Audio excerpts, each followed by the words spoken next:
How do you secure funding for your business? Well, I'm going to take you through the steps and then what the solutions are. So first, have a plan. What do I mean by have a plan? You need to figure out everything that you're going to need to start that business, whether it's equipment, marketing, employees. You're going to have that payroll set aside for, let's say, the first, call it 3 to 6 months. Okay, you're going to want to have an idea of how much inventory you need to start with, what type of equipment you need to start with, and how much it's going to get and cost to set everything up the right way. Right? Essentially, the second step is once you have that plan, you need to break down every dollar that you're going to need to start that business, and then have an idea with some level of projections on what things are going to bring in. Now, is it all that simple and easy to figure out exactly how much you're going to need? Well, to pick out equipment, yes, but to understand how much that's going to bring in, obviously that's a guess. It's very important that you do it though, because if you don't know every single dollar that you're going to need to start the business, and let's just say you get or raise $200,000 because you thought you needed $200,000, and a month in, all of a sudden you need $400,000, well, now you're in a very, very tight spot and a very tough position. This doesn't just go for starting a business.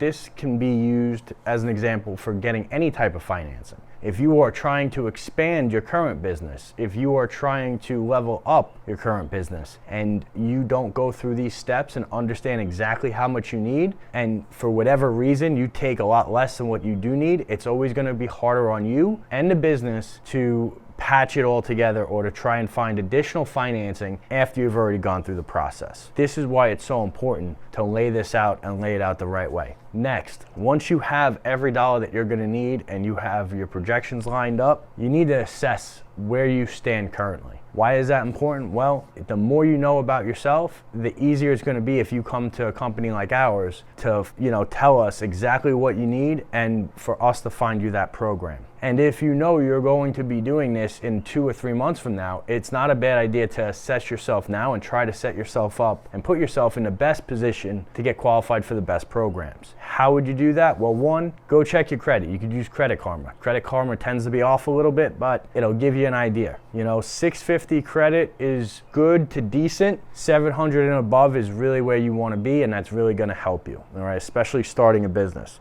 Anything SBA related, you're going to need a 680 credit score or better, and if you don't have that before you apply, especially if you're you're going to apply in a month or 2 months, you should do everything in your power to do that. So when people come to us because they're thinking about applying in a month or two, we always do a soft credit check. If their credit is under 680, we'll send them to our credit repair specialist to help them and to increase their credit. This way, when they do apply, they can qualify for an SBA loan. They can qualify for equipment financing. Now, after you assess yourself and you look at what your collateral could be, and not every program needs collateral, and you look at what your credit is, and trust me, we have programs that help all different types of credit ranges. You have to figure out, do you want to use debt, right, which is funding, or do you want to use equity, meaning selling a piece of the company? This is usually done when you're starting a business. Now, if you're selling a piece of the company, that's always going to be more expensive than even the most expensive debt. Here's why. They're going to own that piece of the company forever, unless you buy them out at whatever the future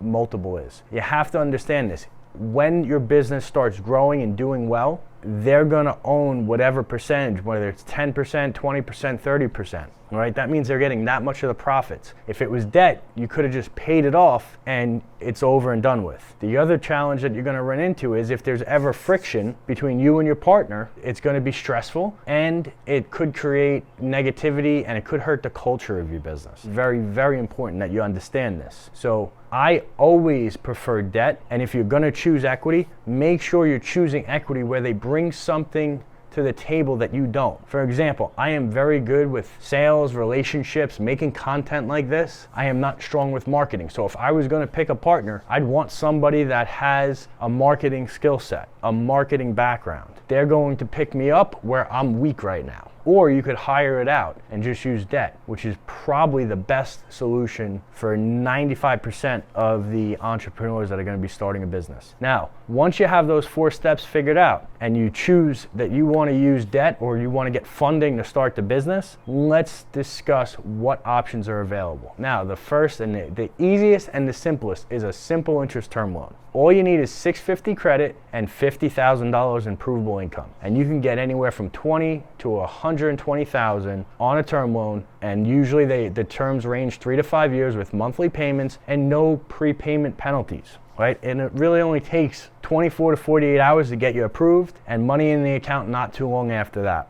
That is ideal. And let's just say you don't qualify, but you have a co-signer that is willing to sign for you, maybe to be part of the business or to, that trusts you. Maybe it's a wife or, your parents, whoever it is, you can have them co-sign for you and still qualify, even if you didn't qualify completely yourself. That is the preferred method that most people go to because it's a lot simpler. Next, you get an SBA startup loan. This is a little bit trickier because typically SBA loans, it's okay and it works pretty well for a franchise. You have to have 680 credit. You have to have, if it's a franchise, it has to be an SBA approved franchise, like we've done a bunch of them. The thing is, you have to have enough collateral to cover the loan.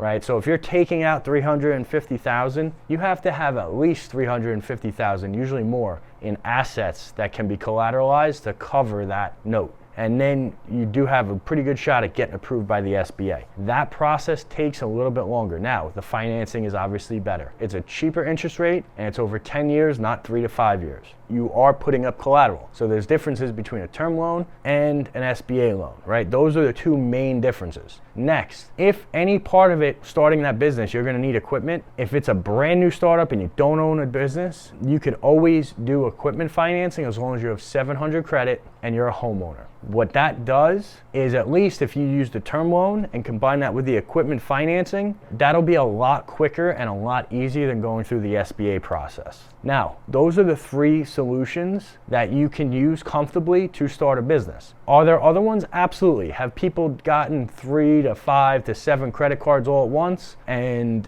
use the credit card to start the business? Yes. The challenge that you're going to have with that is that will hurt your credit score because you're going to max out your credit lines and it creates a little bit of friction. And then if you did it all on 0% cards, and we have a program like that, I don't recommend it unless it's the only thing that a client's going to qualify for. But if you use all the 0% cards and you don't pay them off before the interest rates kick in, well, now you have expensive debt that you have to pay monthly, and that's going to accrue. So my suggestion for anyone looking to start a business is follow those 5 steps and then understand, do you want to go term loan, SBA, equipment financing, or a combination of the 3, right? If you have any questions, please reach out to us at integratedbusinessfinancing.com and we'll be happy to help you and work with you to secure funding to help you either grow your existing business or start a business.